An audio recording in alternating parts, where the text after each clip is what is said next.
કાંઈ વધ્યું નથી જ્યાં હમણાં કીધું ધર્મ ધ્રુજો પુરુષ નથી આવ્યો, પુરુષથી નથી બન્યું ત્યાં બાપુ દીકરીઓ આબરૂ રાખી. હવે દીકરી બાપુ જો મર્યાદા મૂકી દે હવે કોણ આબરૂ રાખે? માનું સમર્પણ છે, માનો ત્યાગ છે. હું એક જ વાત તમને કરું કે માં 9 મહિના ઉદરમાં રાખે, એનો જન્મ આપે, લાલન પાલન કરે, બેહતા બોલતા ખાતા પીતા બધું માં શીખવે, અને નામ માય બાપાનું લાગે. બોલો માનું કેમ ન લાગે? એટલે કે માનો ભોગ છે એટલો બાપનું નથી, એમાં હું આવી નથી. માનો જેટલો સંતાનના ઉછેરમાં માનો જેટલો ભોગ છે એટલો બાપનો નથી, પણ તોય માય બાપનો લાગે. આનું કારણ શું છે? આ માનું સમર્પણ છે. માએ કીધું કે એની માએ એના બાપાનું લાગતું કે શું કામ? કે આ દારૂની કોથળીઓ તોડીને જો ધૂળીમાં બઠો પડ્યો છે, કોઈ કેમ કે આ કોનો છે, ફલાણી માનો છે, કે તો મારા ખોડિયામાં જીવ નહીં રહે. એની માએ એના બાપાનું માનું સમર્પણ છે, માનો ત્યાગ છે. અને હારા દીકરા છે ને, હારા દીકરા એની માએ માનું લાગે. તમને ન ખબર હોય તો હનુમાનજી કોનો? અંજનીનો. કર્ણ કોનો? કુંતીનો. જીજાબાઈ શિવાજી કોનો? જીજાબાઈનો. કર્ણ કોનો? કુંતીનો. ભીષ્મ કોનો? ગંગાનો. ગાંધીજી કોનો? પુતળીબાઈનો. હારા હારા માના બગડેલા બાપા. કારણ કે એ માયોને ખબર હતી કે મને ભગવાન દીકરો આપે, દીકરી આપે, મારું સંતાન માય કાંઈનું કોઈ દી ન થાય. હનુમાનજીને માનું નામ અંજની છે, બાપના નામને લગભગને નહીં ખબર હોય.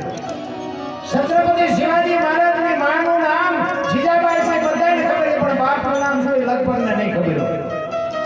એની વાય માનું લાગે. માં તમે જો ને બધે ઉપર બેઠી છે. શું કામ? ધજા અંજા વારાસુર પાવાગઢ ચોટીલા બધે માં ઉપર બેઠી. શું કામ? મારા સંતાનની નજર રહે એટલા માટે માં ઉપર બેઠી.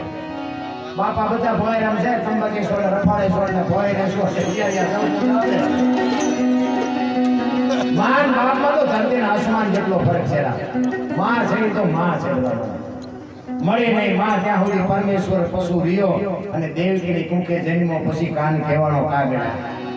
કૃષ્ણ પરમાત્માને એમ કહ્યું કે માની મમતા આવી હોય, મારે માના ઉદરથી એકવાર જન્મ લેવો છે અને માના ખોળામાં રમવું છે. માની મમતા કેવી હોય, માનો પ્રેમ કેવો હોય, માની લાગણી કેવી હોય.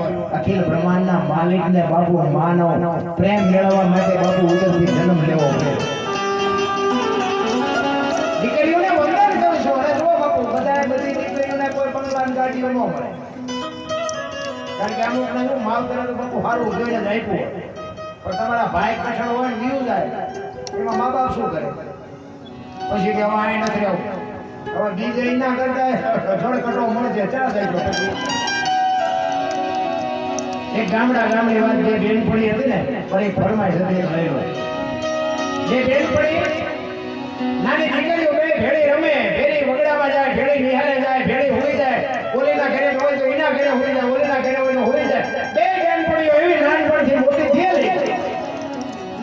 સમય સંજોગ અનુસાર બે દીકરીઓ જુવાન થઈ અને પોતપોતાના માતા પિતા અલગ અલગ જગ્યાએ બે દીકરીઓના લગ્ન કરી નાખ્યા. એક દીકરીને જોવો ને ભાઈ મોટરની સાઈડ, અને એક દીકરીને તમે જોવો ને તો એની હાવ, એની નણંદ બાપુ આમ તમે જોવો